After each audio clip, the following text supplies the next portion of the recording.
when we come to see the teddy bears are here to play. If you don't come play with.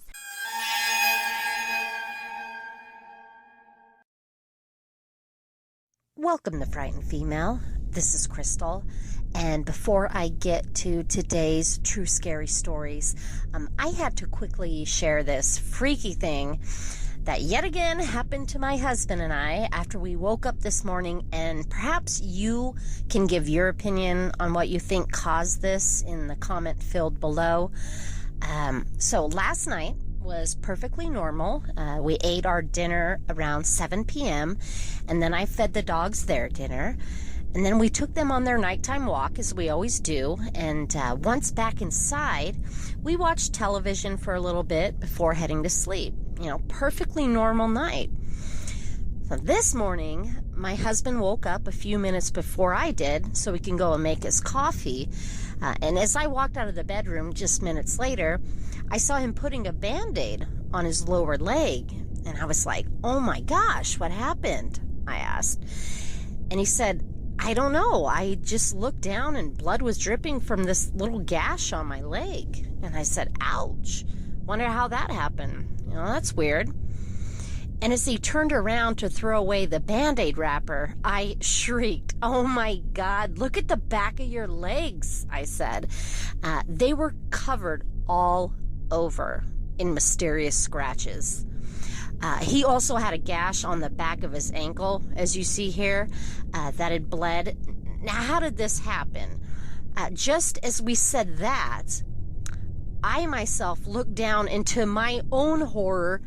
I had scratches on the tops of both of my thighs. Look at this one, for instance. The top of my thigh, it almost looks like the formation of a pitchfork. So freakishly bizarre. And it didn't stop there. Here's a pic of the top of his hand, all gashed out. He also had a scratch on his shoulder, 2 scratches on his back. How these markings happened to us both is a mystery. There were too many, and for both of us to get them like that all over, I'm sorry, that's unexplainable.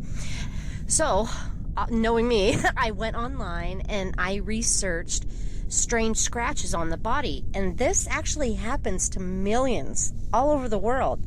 Some experts say that dark energies can manifest themselves in the form of violent marks on the skin.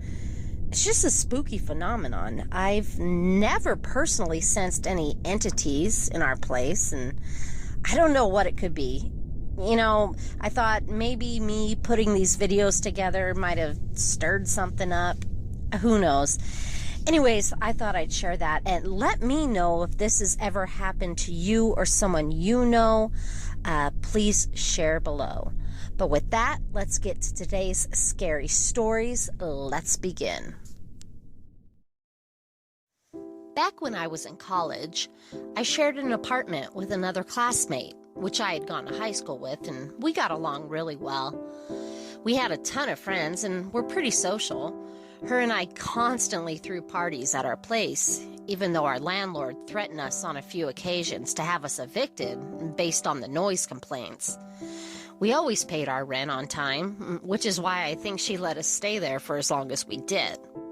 So, Friday the 13th was coming up, and one day, while out to lunch with my roommate, she suggested that we should throw a Bloody Mary party at our place. And I said, "A what? A Bloody Mary party? What's that?" She said she heard the kids on campus talking about it. She went on to say it's where you only serve Bloody Mary cocktails to everyone, and then once everybody catches a buzz, you play the Bloody Mary game. How do you do that? I asked. She said, well, you light 3 candles, and you set them in the dark with a large mirror, and you look into the mirror, and you chant the name Bloody Mary 3 times, and she'll appear. Well, I asked, who's Bloody Mary, though? I don't understand. She said, oh, she's some evil spirit that comes through the mirror and is supposed to be, like, really scary. Seemed a little immature for a bunch of 19-year-olds to be doing, but I said, yeah, okay, that'd be fun for Friday the 13th. I'll call Jessica after we finish eating. Now, Jessica was the only one in our clique that was of legal drinking age and could get us the stuff to make the drinks. So we invited 8 of our friends over for that Friday night. We ate chips and salsa. We listened to some mixed CDs on the big stereo, and we guzzled our Bloody Marys down like it was Kool-Aid. And it didn't take long before the stumbling and the slurred words were kicking in. I gotta know more about this Bloody Mary lady, I said as I opened my laptop. So I typed her name in, and according to the original story, young women looked into the mirror to hopefully see the face of a man that would eventually marry her. And if you saw Bloody Mary or Queen Mary I appear, that meant early death for you and that you wouldn't live to see a marriage. So some sites called her just a spirit, others called her a demon. We all just kind of giggled and said, who's going to try this first? Now, I was too scared to do it alone. But then my friend blurted out, no, you're supposed to do it in groups. She is said to appear more when you do it in groups of 2 and 3. I said, fine. So I went and grabbed 2 scented candles we owned from the windowsill and headed toward the bathroom where we had the largest mirror. So I lit the candles while my roommate turned the music off. A few of the girls didn't want to play it, but I told them they had to. It was the theme of the party. So me, my roommate, and our friend Dina went first. So we went into the bathroom, shut the door, and turned out the lights. It didn't sound that creepy at first, but once you were in the dark, staring at the glow of your candle-lit face, it gives you goosebumps. So we proceeded to chant in sequence the 3 names. Bloody Mary, Bloody Mary, Bloody Mary. We opened our eyes, and nothing. So we all started to laugh. Oh my God, you guys, this was so dumb. So we turned the lights on and opened the door, and the girls in the hallway were like, what happened? Well, absolutely nothing, we said. You can try it. Maybe she'll pop out at your drunk faces. So they did try it, with the same result. Nothing happened. Just a lot of giggling and stumbling around. We all had had way too much to drink that night. Some girls were passed out on the couches, the rest on the floor, and I somehow managed to find my way back to my bedroom and pass out.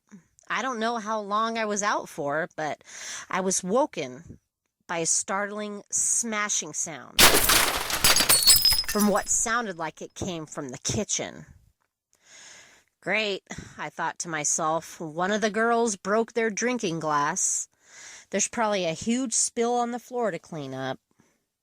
So I opened my door, and to my surprise, all the lights of the apartment were off.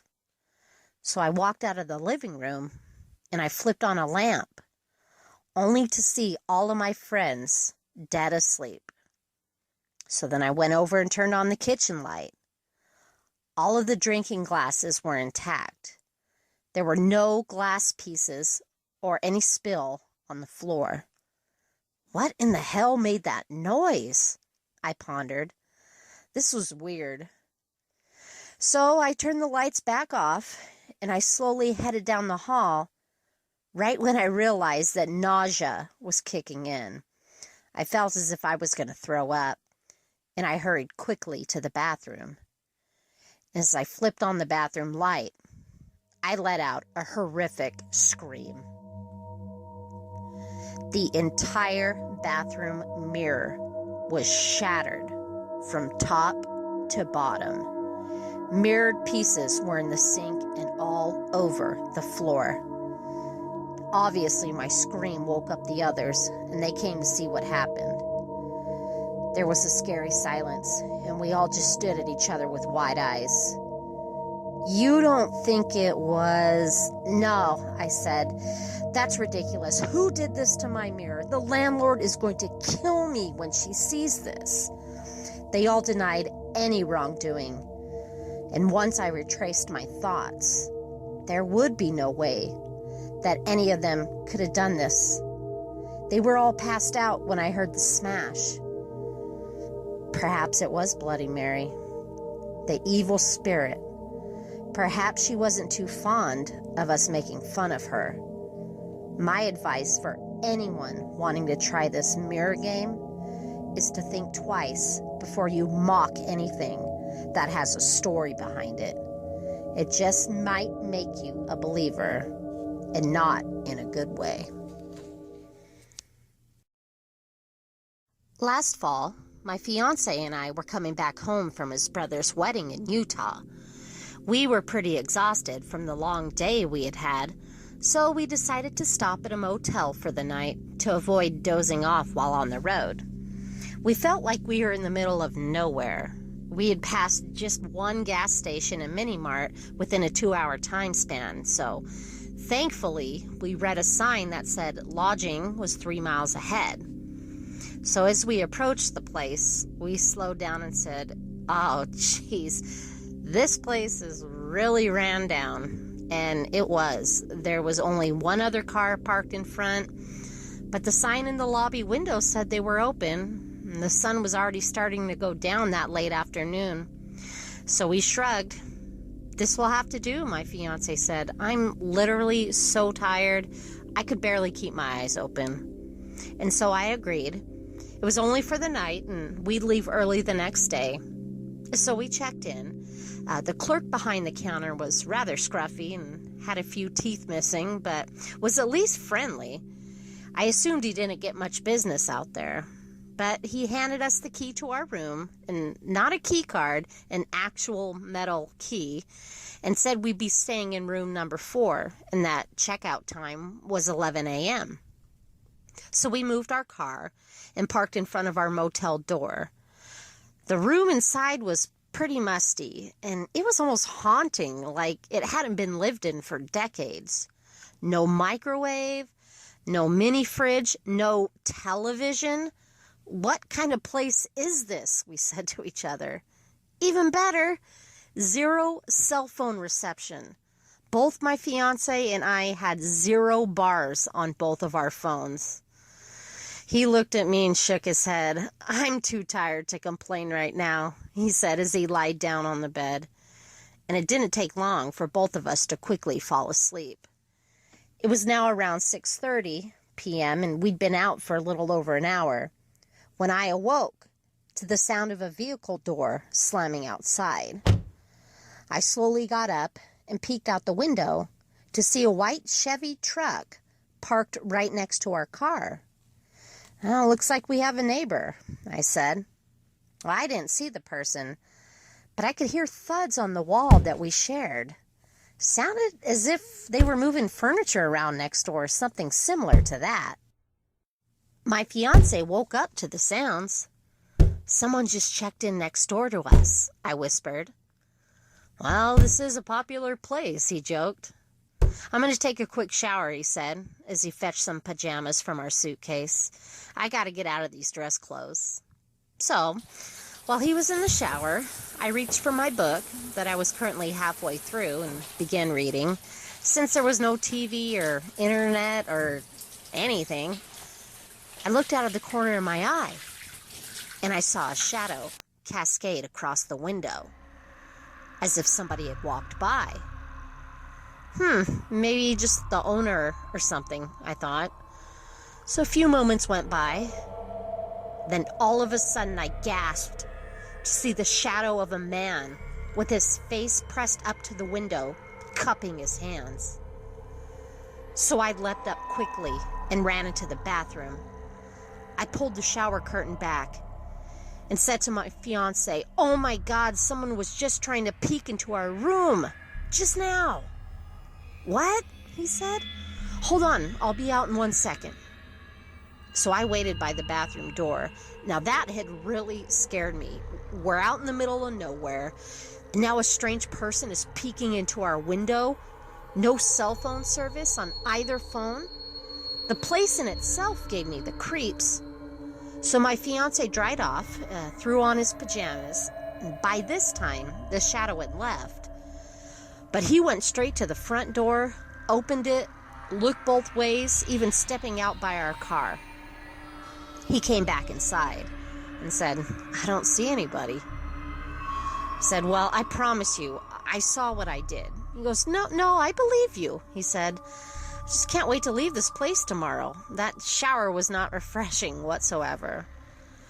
So we put the shadow past us, and we talked more about the wedding we had attended that day.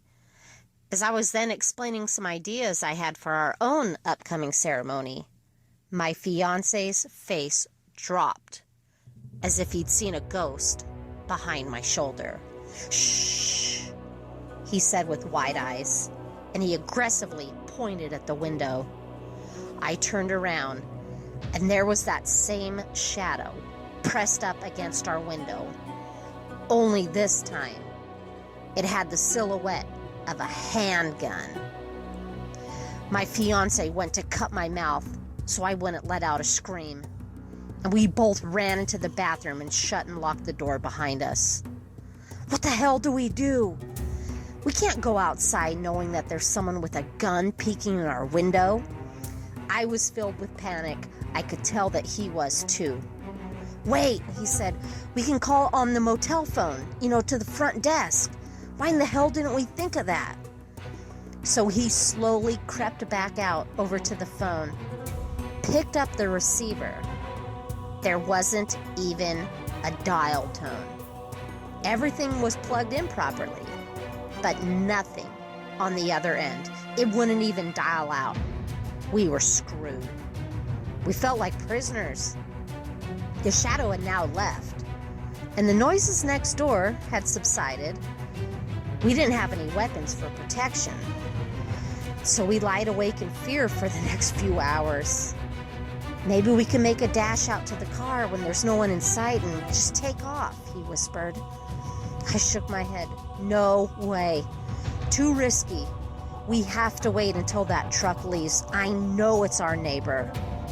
Several hours of dead silence passed as we pondered back and forth in our minds of what to do.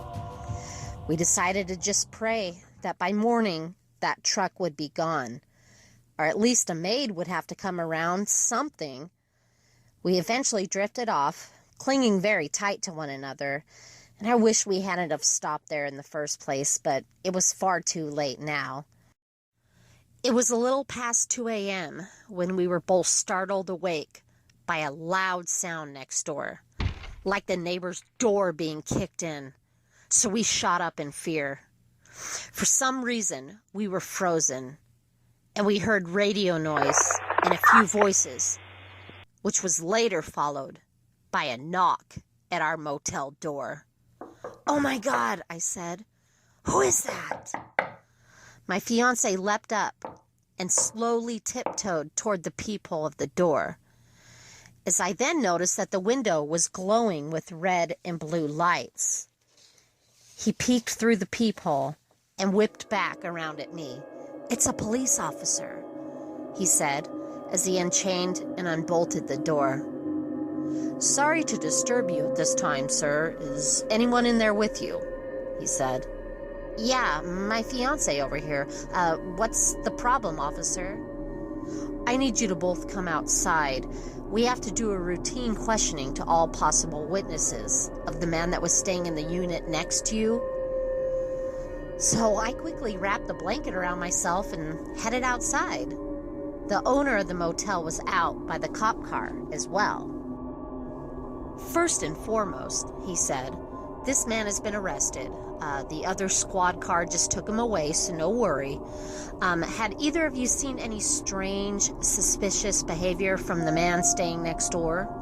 "Oh my God, yes, we have." So we told him our story of the shadows and the peeking through the window, the silhouette of the gun, and he took everything down on his notepad. "I don't mean to pry," my fiancé said, "but what exactly did this guy do?"